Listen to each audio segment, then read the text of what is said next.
ஸ்டவ்வை பற்ற வச்சுக்கிட்டு ஸ்டவ் மேலே ஒரு கடாய் வச்சுருக்கேன். கடாய் நல்லா சூடேறினதும் எண்ணெய் வந்து 2 ஸ்பூன் அளவுக்கு சேர்த்துக்கிறேன். எண்ணெய் நல்லா காஞ்சதுக்கப்புறமா 1/2 ஸ்பூன் சோம்பு சேர்த்துக்கிறேன். 4 கிராம்பு, ஒரு சின்ன துண்டு பட்டை, 2 ஏலக்காய் சேர்த்துக்கிறேன். இது கூடவே சின்ன வெங்காயம் சேர்த்துக்க போகிறேன். சின்ன வெங்காயம் இல்லைன்னா ஒரு பெரிய வெங்காயம் எடுத்து நீங்கள் கட் பண்ணி சேர்த்துக்கோங்க. ஒரு 10-12 வெங்காயம் நான் வந்து சேர்த்துருக்கேன்.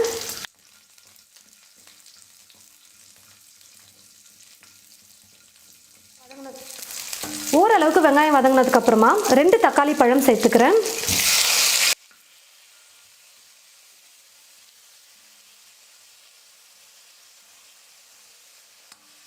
தக்காளி சேர்த்ததுக்கு அப்புறமா காரத்துக்கு நான் வந்து மிளகாய் சேர்த்துக்க போகிறேன். நல்லா பெருசாக இருக்கிற மாதிரி 2 பச்சை மிளகாய் எடுத்துருக்கேன், அதை சேர்த்துக்கிறேன். 4 வரமிளகாய் சேர்த்துக்கிறேன். உங்களுக்கு காரம் எந்த அளவுக்கு வேணுமோ அதுக்கேற்றது போல் நீங்கள் சேர்த்துக்கலாம். வரமிளகாய் வந்து பார்த்தீங்கன்னா நான் சேர்த்துருக்கிற மிளகாய் ரொம்ப காரமான மிளகாய், அதனால் 4 சேர்த்துருக்கேன். சாதத்துக்கே வந்து பார்த்தீங்கன்னா இந்த காரம் தான் இப்போ நம்ம சேர்க்கறது தான். ரொம்ப காரம் சாப்பிட்ற மாதிரி இருந்ததுன்னா நீங்கள் எக்ஸ்ட்ரா ஒரு மிளகாய் கூட சேர்த்துக்கலாம்.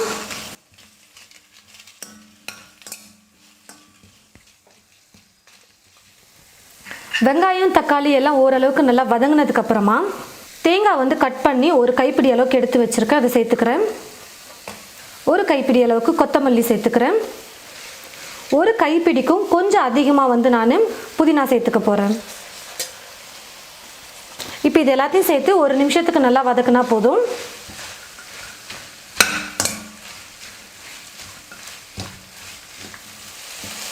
ஒரு நிமிஷம் நல்லா வதக்கிட்டேன். இப்போ நான் ஸ்டவ் ஆஃப் பண்ணிக்கிறேன். நல்லா சூடு ஆறுனதுக்கு அப்புறமா நம்ம மிக்ஸி ஜாரில் சேர்த்துக்கலாம். கொஞ்சமாக தண்ணி சேர்த்து நல்லா பேஸ்ட்டாக நைஸாக அரைச்சி எடுத்துக்கலாம். ஸ்டவ்வை பற்ற வச்சுக்கிட்டு ஸ்டவ் மேலே ஒரு குக்கர் வச்சுருக்கேன். குக்கர் நல்லா சூடு ஏறினதும் எண்ணெய் கொஞ்சமாக சேர்த்துக்கலாம். இது கூடவே 2 ஸ்பூன் அளவுக்கு நெய் சேர்த்துக்கிறேன். நெய் சேர்த்து செய்யும்போது சாதம் வந்து நல்லா சூப்பராக இருக்கும் டேஸ்ட்டாக. நெய் நல்லா காஞ்சதுக்கப்புறமா ஒரு அன்னாச்சி பூ சேர்த்துக்கிறேன். 2 பிரியாணி இலை சேர்த்துக்கிறேன். இது கூடவே 2 பெரிய வெங்காயம் எடுத்து மெல்லிசாக நீளமாக கட் பண்ணி வச்சுருக்கேன், அதையும் சேர்த்துக்கிறேன்.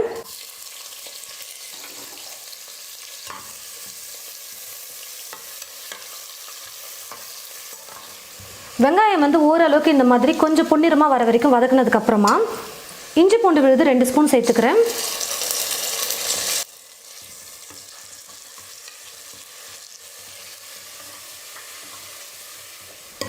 இஞ்சி பூண்டு விழுது சேர்த்து 1 நிமிஷம் நல்லா வதக்குனதுக்கப்புறமா அரைச்சி எடுத்து வச்சுருக்கிற இந்த மசாலா வந்து நான் வந்து ஆட் பண்ணிக்க போகிறேன். நல்லா நைஸாக அரைச்சிக்கோங்க. மிக்ஸி ஜார்லேயே ஒரு 3-4 ஸ்பூன் அளவுக்கு தான் தண்ணி சேர்த்துருக்கேன் பாருங்கள். ரொம்ப அதிகமாக தண்ணி சேர்க்க வேணாம். இந்த மசாலா வந்து இப்போ நம்ம வதக்கணும். அதனால் மிக்ஸி ஜாரில் இருக்கக்கூடிய மசாலுக்காக மட்டும் ஒரு 3 இல்லை 4 ஸ்பூன் தண்ணி சேர்த்து அலசி ஊற்றிக்கோங்க. இப்போ இந்த அரைச்ச விழுதை சேர்த்ததுக்கப்புறமா ஒரு 2 நிமிஷம் நல்லா வதக்கிக்க போகிறேன்.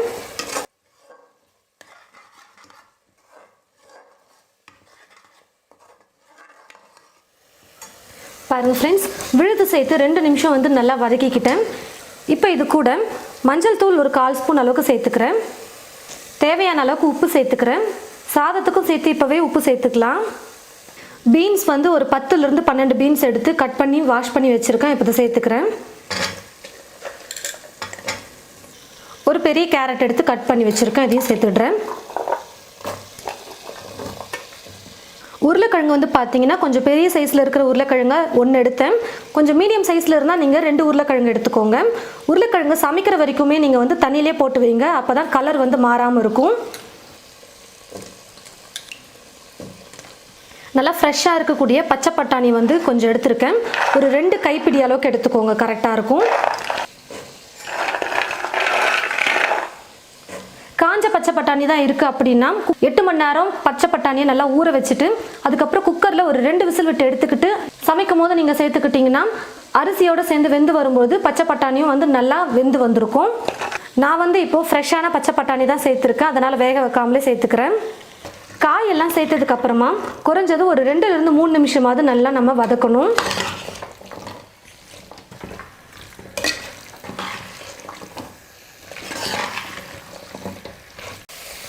பாருங்கள் ஃப்ரெண்ட்ஸ், காயெல்லாம் சேர்த்ததுக்கப்புறமா 3 நிமிஷத்துக்கு நான் வந்து நல்லா வதக்கிக்கிட்டேன். இப்போ தண்ணி சேர்த்துக்கலாம். இந்த டம்ளரில் 2 டம்ளர் அளவுக்கு நான் வந்து அரிசி அளந்து எடுத்துக்கிட்டேன். மொத்தம் 400 கிராம் அரிசி நான் எடுத்திருக்கேன். 1 டம்ளர் அரிசிக்கு 2 டம்ளர் அளவுக்கு தண்ணி வைப்போம் நம்ம எப்போவுமே. அதே மாதிரி தான் இப்போது நான் சேர்க்க போகிறேன். 2 டம்ளர் அரிசிக்கு 4 டம்ளர் அளவுக்கு தண்ணி சேர்க்க போகிறேன். நான் வந்து நார்மலாக நம்ம வீட்டில் சாதம் வடிப்போம் பார்த்தீங்களா, அந்த அரிசியில் தான் இப்போ நான் செஞ்சிட்ருக்கேன். உங்களுக்கு வேணும்னா நீங்கள் பாஸ்மதி அரிசியிலும் செய்யலாம், சீரக சம்பா அரிசியிலும் செஞ்சுக்கலாம்.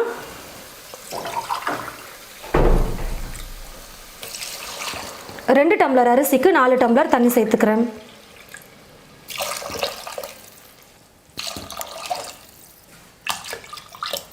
ஸ்டவ்வை ஃபுல்லாக வச்சுட்டு தண்ணியை நல்லா கொதிக்க வச்சுக்கலாம். இப்போ வந்து எல்லாத்தையும் மிக்ஸ் பண்ணதுக்கப்புறமா உப்பு இருக்கான்னு மட்டும் செக் பண்ணிக்கோங்க. உப்பு பத்தலைன்னா நீங்கள் சேர்த்துக்கலாம். இப்போவே தண்ணி நல்லா இந்த மாதிரி கொதிக்க ஆரம்பித்ததுக்கப்புறமா நம்ம அரிசி சேர்த்துக்கலாம். 400 கிராம் அரிசி வந்து புழுங்கல் அரிசி தான், சாப்பாட்டு அரிசி எடுத்து நான் நல்லா அரை மணி நேரம் ஊற வச்சு தண்ணியில் கழுவி கொஞ்சம் கூட தண்ணியே இல்லாமல் வடித்து வச்சுருக்கேன். இப்போ இந்த அரிசியை சேர்த்துக்கிறேன்.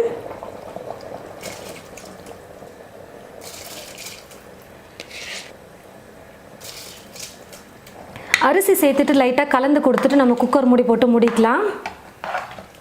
இந்த குக்கரில் 3 விசில் விட்டால் தான் சாதம் வந்து நல்லா வெந்து வரும். உங்கள் வீட்டு குக்கரில் எவ்வளோ விசில் விட்டால் சாதம் வேகுமோ அந்த அளவுக்கு பார்த்து நீங்கள் வச்சுக்கோங்க. இப்போ நான் 3 விசில் வந்ததும் ஸ்டவ் ஆஃப் பண்ணிக்க போகிறேன். பாருங்கள் ஃப்ரெண்ட்ஸ், விசில் வெயிட் வந்து குறைஞ்சிருச்சு.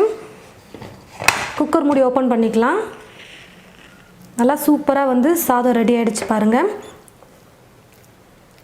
லைட்டாக கலந்து கொடுத்துக்கிட்டோம்னா அந்த மசாலாலாம் வந்து நல்லா மிக்ஸ் ஆகிடும். ரொம்ப கரண்டி வச்சு அதிகமாக கலந்து கொடுக்கக்கூடாது, உடஞ்சிரும் சாதம் வந்து. அதனால் கொஞ்சம் பார்த்து கலந்து கொடுத்துக்கோங்க. நம்ம வெஜிடபிள் பிரியாணி தான் செஞ்சுருக்கோம், ஆனால் எப்பயும் போல் செய்யாமல் கொஞ்சம் வித்தியாசமாக நம்ம செஞ்சுருக்கோம். டேஸ்ட்டு வந்து பார்த்திங்கன்னா கொஞ்சம் வித்தியாசமாகவே இருக்கும். எல்லாருக்கும் ரொம்ப பிடிக்கக்கூடிய அளவுக்கு சூப்பராக இருக்கும். ஒரே மாதிரி எப்பவும் செய்யாமல் இந்த மாதிரி செஞ்சு கொடுத்து பாருங்கள். வீட்டில் இருக்கிற எல்லாருமே ரொம்ப லைக் பண்ணி சாப்பிடுவாங்க. நல்லா உதிரி உதிரியாக சாதமும் நல்லா வெந்து வந்திருக்கு. வெஜிடபிள் பிரியாணின்னு சொன்னாலே நம்ம மிளகாய் தூள் அதெல்லாம் சேர்த்து செய்வோம். இப்போ கொஞ்சம் வித்தியாசமாக நம்ம வந்து பார்த்திங்கன்னா மசாலாலாம் நல்லா வதக்கிட்டு நம்ம அரைச்சி செஞ்சுருக்கோம். டேஸ்ட் வந்து ரொம்ப சூப்பராக வந்திருக்கு. தேங்காய்லாம் சேர்த்துருக்கிறதுனால டேஸ்ட்டே ரொம்ப சூப்பராக இருக்கும். ஒரு மிக்ஸி ஜாரில் கைப்பிடி அளவுக்கு புதினா சேர்த்துக்கிறேன். ஒரு கைப்பிடி கொத்தமல்லி சேர்த்துடுறேன். சின்னதாக இருக்கிறதுனால 2 பச்சை மிளகாய் எடுத்துருக்கேன். நீங்கள் 1 பச்சை மிளகாய் சேர்த்துக்கோங்க. கொஞ்சம் தண்ணி சேர்த்து நல்லா பேஸ்ட்டாக அரைச்சி எடுத்துக்கிறேன்.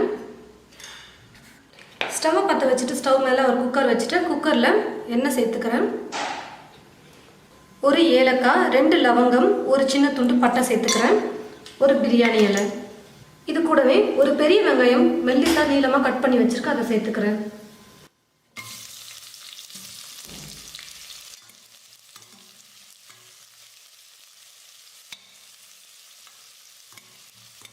வெங்காயம் ஓரளவுக்கு நல்லா வதங்கினதுக்கப்புறம் இஞ்சி பூண்டு விழுது 1/2 ஸ்பூன் சேர்த்துக்கிறேன்.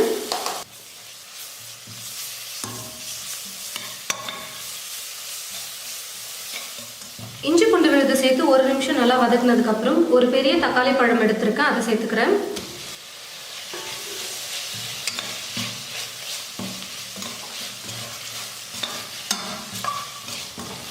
தக்காளி நல்லா வதங்கினதுக்கப்புறமா மிக்சியில் அரைச்சி வச்சிருக்கிற புதினா கொத்தமல்லி விழுதை சேர்த்துடுறேன். விழுது சேர்த்ததுக்கப்புறமா குறைஞ்சது ஒரு 3லிருந்து 4 நிமிஷமாவது நல்லா குக் பண்ணணும். அப்போ தான் புதினா கொத்தமல்லியோட பச்சை மணமெல்லாம் போயிட்டு நல்லா குக் ஆகி வரும்.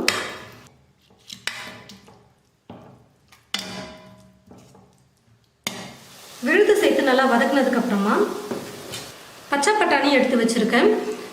ஃப்ரெஷ்ஷாக நீங்கள் பச்சை பட்டாணி வாங்கி யூஸ் பண்ணிக்கலாம். வீட்டில் காஞ்ச பச்சை பட்டாணி இருந்ததுன்னா அதை ஒரு நைட் ஃபுல்லாக நல்லா ஊற வச்சுக்கோங்க. அதாவது குறைஞ்சது 8 மணி நேரமாவது நல்லா ஊறணும்.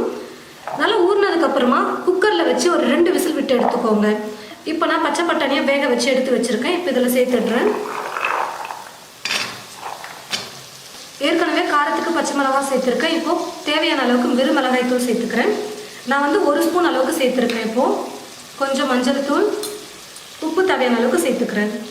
எல்லாத்தையும் சேர்த்து நல்லா வதக்கி விட்டுக்கிறேன்.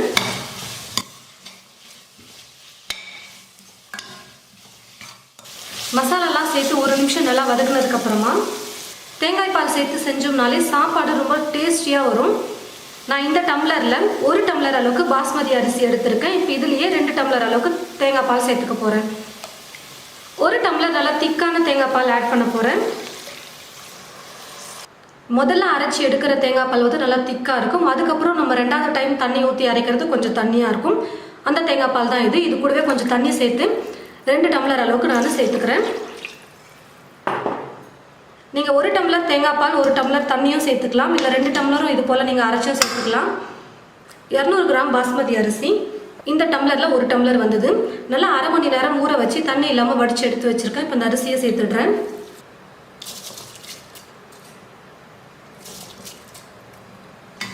அரிசி சேர்த்து நல்லா மிக்ஸ் பண்ணி விட்டுட்டு குக்கர் மூடி போட்டு மூடிடுறேன். 2 விசில் வந்ததும் ஸ்டவ் ஆஃப் பண்ணிக்கலாம். 2 விசில் வந்து விசில் வெயிட் குறைஞ்சிடுச்சு. லைட்டாக மிக்ஸ் பண்ணி விட்டுக்கலாம்.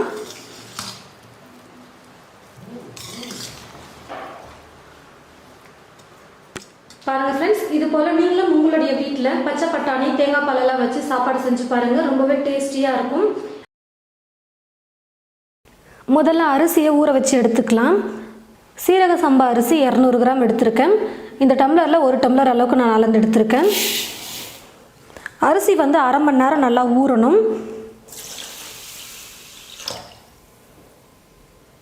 ஒரு மிக்ஸி ஜார் எடுத்துக்கிட்டு அதில் 3 பச்சை மிளகாய் சேர்த்துக்க போகிறேன்.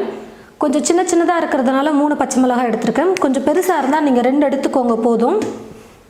ஒரு கைப்பிடி அளவுக்கு புதினா எடுத்திருக்கேன். ஒரு கைப்பிடிக்கும் கொஞ்சம் குறைவாக கொத்தமல்லி எடுத்திருக்கேன்.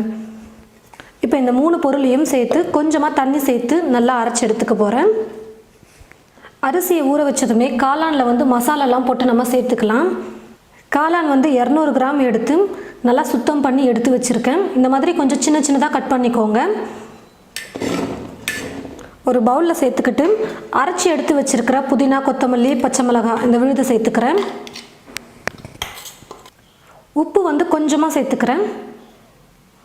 இப்போ இது எல்லாத்தையும் சேர்த்து நல்லா மிக்ஸ் பண்ணி விட்டுக்கலாம். காளான் கூட அரைச்சிருந்த விழுதை சேர்த்து மிக்ஸ் பண்ணதுக்கப்புறமா அப்படியே ஒரு பிளேட் போட்டு மூடி வச்சுடுங்க. அரை மணி நேரத்துக்கு நல்லா ஊறட்டும். ஸ்டவ்வை பற்ற வச்சுக்கிட்டு ஸ்டவ் மேலே ஒரு குக்கர் வச்சுருக்கேன். குக்கர் நல்லா சூடு ஏறினதும் எண்ணெய் சேர்த்துக்கிறேன்.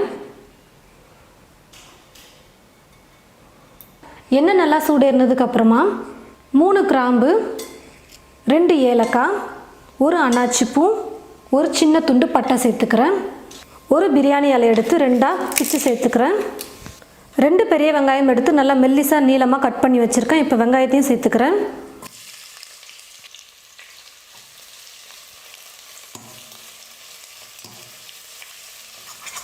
பாருங்கள் ஃப்ரெண்ட்ஸ், வெங்காயத்தை வந்து நல்லா இந்த மாதிரி ப்ரௌனாக வர வரைக்கும் வதக்கணும். பிரியாணிக்கெல்லாம் வெங்காயம் நல்லா கலர் மாற வரைக்கும் வதக்கினா தான் நல்லாயிருக்கும் டேஸ்ட்டாக.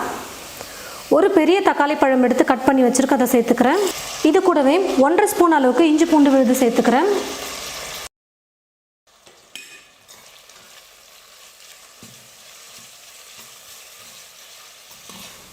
பாருங்கள் ஃப்ரெண்ட்ஸ், தக்காளி நல்லா வெந்து மசிஞ்சு வர வரைக்கும் நல்லா வதக்கிக்கணும். இப்போ தக்காளி நல்லா வதங்கினதுக்கப்புறமா மசாலாலாம் சேர்த்துக்க போகிறேன். ஏற்கனவே பச்சை மிளகாய் வர சேர்த்துருக்கோம் நம்ம, அதனால் இப்போ காரத்துக்கு ஏற்றது போல் மிளகாய்த்தூள் சேர்த்துக்கலாம். நான் வந்து 3/4 ஸ்பூன் அளவுக்கு வெறும் மிளகாய்த்தூள் சேர்த்துக்கிறேன்.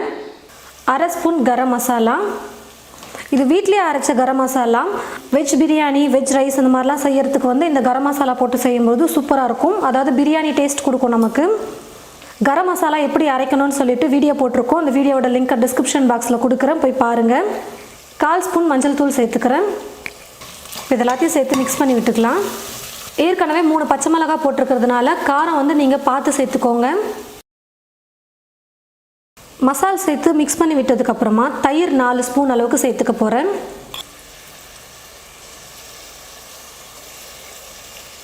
ஏற்கனவே காளானில் வந்து கொஞ்சம் உப்பு போட்டு வச்சுருக்கோம். இப்போது சாதத்துக்கு தேவையான அளவுக்கு உப்பு சேர்த்துக்கலாம்.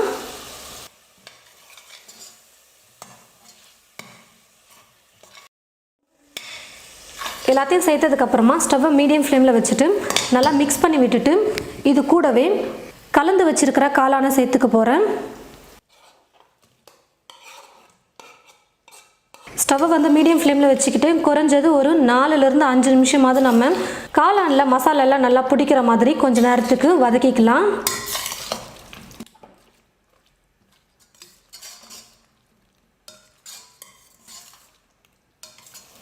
காளான்லாம் சேர்த்ததுக்கப்புறமா 4 நிமிஷம் நான் வந்து குக் பண்ணிக்கிட்டேன்.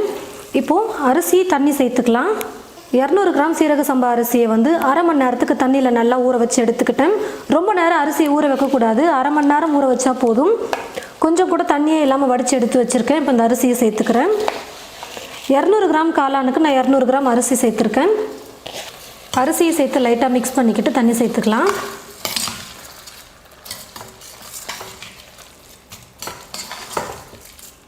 இந்த டம்ளரில் 1 டம்ளர் அளவுக்கு நான் அரிசி அளந்து எடுத்தேன். இந்த டம்ளரில் 1.25 டம்ளர் வந்து தண்ணி சேர்த்துக்க போகிறேன். காளான் நம்ம வதக்கும் பொழுதே பார்த்துருப்பீங்க, கொஞ்சம் கிரேவியாக இருக்கிற மாதிரி இருக்கும். அதனால் 1/4 டம்ளர் தண்ணியை கம்மி பண்ணிக்கிட்டு 1.25 அளவுக்கு தண்ணி சேர்த்துக்க போகிறேன்.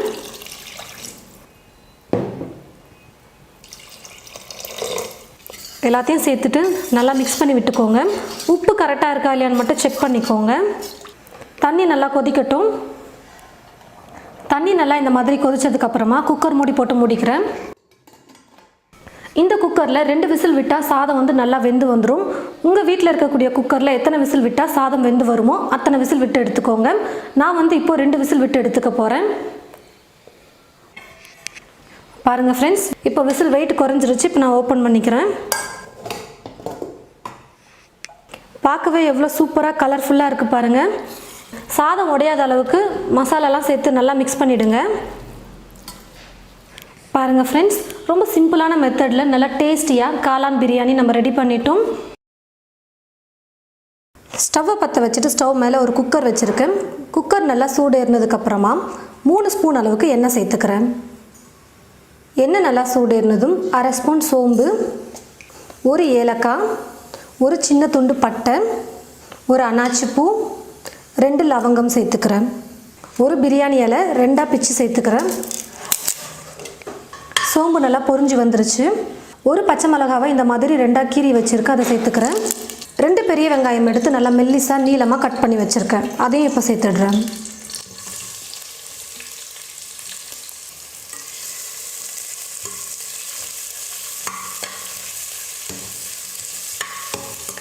வெங்காயம் நல்லா வதங்கினதுக்கப்புறமா இஞ்சி பூண்டு விழுது சேர்த்துக்கிறேன்.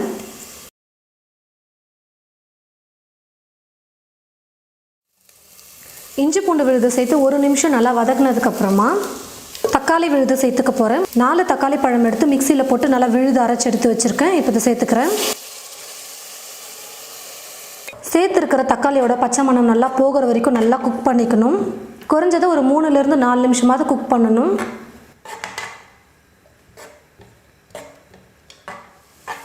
தக்காளி வந்து இந்த அளவுக்கு நல்லா வதங்கணும். தக்காளியோட பச்சை மணமும் நல்லா போயிடுச்சு. நல்லா பழுத்த தக்காளியாக எடுத்திங்கன்னா சாதம் வந்து நல்லா கலர்ஃபுல்லாக இருக்கும். மஞ்சள் தூள் கொஞ்சம் சேர்த்துக்கிறேன். நான் எடுத்துருக்கிற சாதத்துக்கு 1 ஸ்பூன் அளவுக்கு வெறும் மிளகாய் தூள் சேர்த்துக்கிறேன். பிரியாணி மசால் வந்து 1/2 ஸ்பூன் சேர்த்துக்க போகிறேன். நான்வெஜ்ஜுக்கு மட்டும்தான் பிரியாணி மசால் சேர்க்கணுமா அப்படின்னு இல்லை, வெஜ்ஜுக்கும் சேர்க்கலாம். வீட்லேயே அரைச்ச பிரியாணி மசால் நான் வந்து உங்களுக்கு தனியாக இன்னொரு வீடியோ போடுறேன், எப்படி பிரியாணி மசால் ரெடி பண்ணணும்னு. தேவையான அளவுக்கு உப்பு சேர்த்துக்கிறேன். எல்லாத்தையும் சேர்த்து 1 நிமிஷம் நல்லா வதக்கணும்.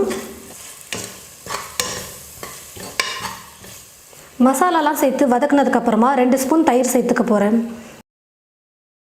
தயிர் சேர்த்ததுக்கப்புறமா 1 பிடி கொத்தமல்லி சேர்த்துக்கிறேன். 1 கைப்பிடி புதினா சேர்த்துடுறேன். எல்லாத்தையும் சேர்த்து 1 நிமிஷத்துக்கு வதக்கிக்க போகிறேன். காரம் மட்டும் நீங்கள் பார்த்து சேர்த்துக்கோங்க. உங்களுக்கு அதிகமாக வேணும்னா நீங்கள் எக்ஸ்ட்ரா கூட சேர்த்துக்கலாம். பச்சை மிளகா சேர்த்துருக்கிறதுனால 1 ஸ்பூன் மிளகாய் தூள் கரெக்டாக இருக்கும். புதினா கொத்தமல்லி எல்லாம் சேர்த்து 1 நிமிஷம் நல்லா வதக்குனதுக்கப்புறமா தண்ணி சேர்த்துக்கிறேன். இந்த டம்ளரில் 1 டம்ளர் அளவுக்கு நான் சாப்பாட்டு அரிசி எடுத்திருக்கேன். இப்போ இதே டம்ளரில் 2 டம்ளர் அளவுக்கு தண்ணி சேர்த்துக்க போகிறேன்.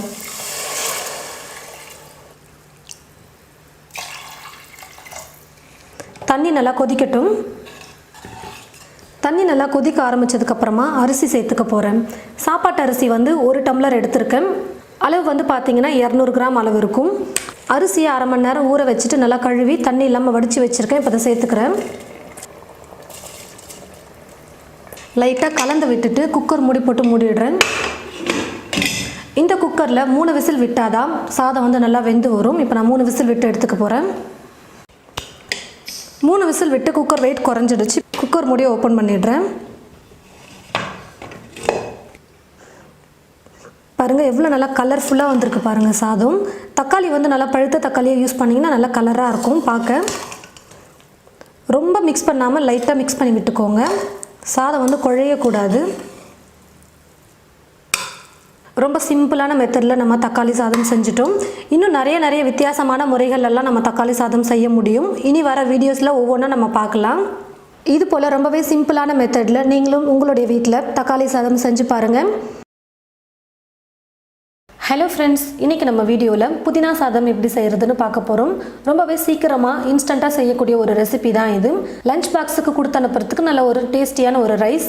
கொஞ்சம் ஃப்ரெஷ்ஷாக நான் என்னுடைய வீட்டு தோட்டத்திலேருந்தே புதினாவை பறித்து நான் சமைக்க போகிறேன்.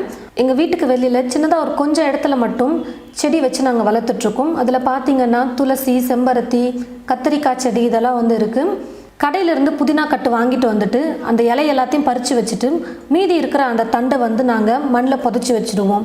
அதுக்கப்புறம் பார்த்திங்கன்னா ஒரு வாரம் இல்லை 10 நாள் கழித்து நம்ம கடையில் வாங்கிட்டு வந்த புதினா கட்டை விட அதிகமாகவே இலை அதில் நல்லாவே வளர்ந்துருக்கும்.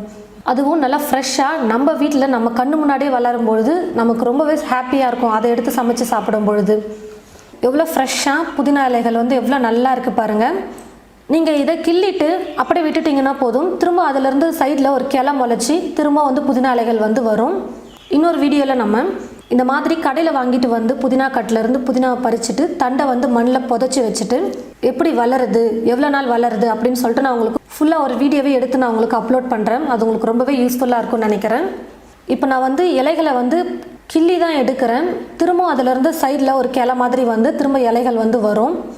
புதினா இலைகளை பறிக்கும் பொழுதே அதோட மனம் அவ்வளோ சூப்பராக வருது, நல்லா ஃப்ரெஷ்ஷாக இருக்கிறதுனால. மொத்தம் 3 இடத்துல நான் நட்டு வச்சுருந்தேன் புதினா தண்டு. பாருங்கள், இது ஒரு இடத்துல வச்சுருக்கேன். இப்போ இதையும் நான் பறித்து எடுத்துக்கிறேன். பாருங்கள் ஃப்ரெண்ட்ஸ், இன்னொரு இடத்துலையும் நான் புதினா நட்டு வச்சுருக்கேன். அது எவ்வளோ நல்லா சூப்பராக ஃப்ரெஷ்ஷாக விளைஞ்சி வந்திருக்கு பாருங்கள். இப்போ இந்த இலைகளையும் நான் பறிச்சுக்கிறேன்.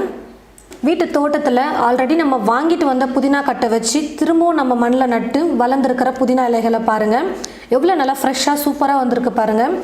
பாருங்கள் ஃப்ரெண்ட்ஸ், இப்போ நான் பறித்த புதினா பார்த்திங்கன்னா ஒரு கைப்பிடி அளவுக்கு வந்திருக்கு. இப்போ இதை கிள்ளி எடுத்துக்கணும். கொஞ்சம் காம்போடெல்லாம் போடக்கூடாது, அதனால் கிள்ளி எடுத்துக்க போகிறேன். புதினா இலைகளை நான் தண்ணியில் நல்லா அலசி எடுத்து வச்சுருக்கேன். இப்போ புதினா இலைகளை மிக்ஸி ஜாரில் சேர்த்துடுறேன். 3 பச்சை மிளகாய் சேர்த்துக்கிறேன். கொஞ்சம் பெரிய பச்சை மிளகாவாக இருந்தால் 2 சேர்த்துக்கோங்க, கரெக்டாக இருக்கும். 3 பல் பூண்டு, ஒரு சின்ன துண்டு இஞ்சி. இப்போ இது கூடவே கொஞ்சமாக தண்ணி சேர்த்து நல்லா பேஸ்ட்டாக அரைச்சி எடுத்துக்க போகிறேன். கொஞ்சமாக தண்ணி சேர்த்து நல்லா நைஸாக விழுது அரைச்சி எடுத்துக்கிட்டேன். ஸ்டவ்வை பற்ற வச்சுட்டு ஸ்டவ் மேலே ஒரு கடாய் வச்சுருக்கேன். கடாய் நல்லா சூடேறினதும் எண்ணெய் கொஞ்சமாக சேர்த்துக்கிறேன். எண்ணெய் நல்லா காஞ்சதுக்கப்புறமா கடுகு கொஞ்சம் சேர்த்துக்கிறேன். கடுகு நல்லா பொரிஞ்சதும் 1 ஸ்பூன் உளுத்தம்பருப்பு, 1 ஸ்பூன் கடலைப்பருப்பு சேர்த்துடுறேன். லைட்டாக வறுப்பட்டதும் கொஞ்சம் முந்திரியை சேர்த்து அதே நல்லா பொன்னிறமாக வறுத்துக்கிறேன். இது கூடவே நீங்கள் வேர்க்கடலையும் சேர்த்துக்கலாம். வேர்க்கடலையும் சேர்த்து செஞ்சோம்னா நல்லா சூப்பராக டேஸ்ட்டாக இருக்கும். உளுத்தம்பருப்பு, கடலைப்பருப்பு, முந்திரி எல்லாம் பொன்னிறமாக வறுப்பட்டதும் அரைச்சி எடுத்துருக்கிற புதினா விழுதை சேர்த்துக்கிறேன். இது கூடவே கொஞ்சம் கருவேப்பிலை சேர்த்துடுறேன். மஞ்சள் தூள்,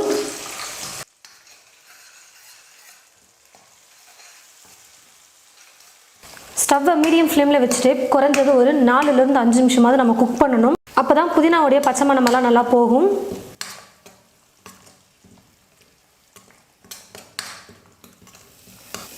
பாருங்கள் ஃப்ரெண்ட்ஸ், நல்லா மீடியம் ஃப்ளேமில் வச்சுட்டு 5 நிமிஷத்துக்கு நல்லா வதக்கிக்கிட்டேன். புதினா விழுது நல்லா ட்ரை ஆகிட்டு நல்லா கெட்டியாக வந்திருக்கு. புதினாவோடைய பச்சை மணமும் நல்லா போயிடுச்சு. இப்போ நான் தேவையான அளவுக்கு உப்பு சேர்த்துக்க போகிறேன். சாதம் போட்டு மிக்ஸ் பண்ணுறதுனால சாதத்துக்கும் சேர்த்து நான் எப்போயும் உப்பு போட்டுக்கிறேன். உப்பு சேர்த்து லைட்டாக மிக்ஸ் பண்ணி விட்டுட்டு சாதம் போட்டு மிக்ஸ் பண்ணிக்கலாம். சாதம் வடித்து நல்லா உதிரியாக எடுத்து வச்சுருக்கேன். இப்போ சாதத்தை சேர்த்து மிக்ஸ் பண்ணிக்கிறேன். கொஞ்சமாக சாதம் போட்டு மிக்ஸ் பண்ணிக்கலாம். கொஞ்சமாக சாதம் போட்டு மிக்ஸ் பண்ணிங்கன்னா கரெக்டாக இருக்கும். ஸ்டவ்வை மீடியம் ஃப்ளேமில் இல்லை லோ ஃப்ளேமில் வச்சுக்கோங்க. மிக்ஸ் பண்ணுறதுக்கு அப்போ தான் கரெக்டாக இருக்கும், இல்லைன்னா அடி பிடிச்சிரும். புதினா தொக்கு கொஞ்சம் அதிகமாக இருக்கிறதுனால கொஞ்சம் சாதம் சேர்த்து மிக்ஸ் பண்ணிக்கிறேன்.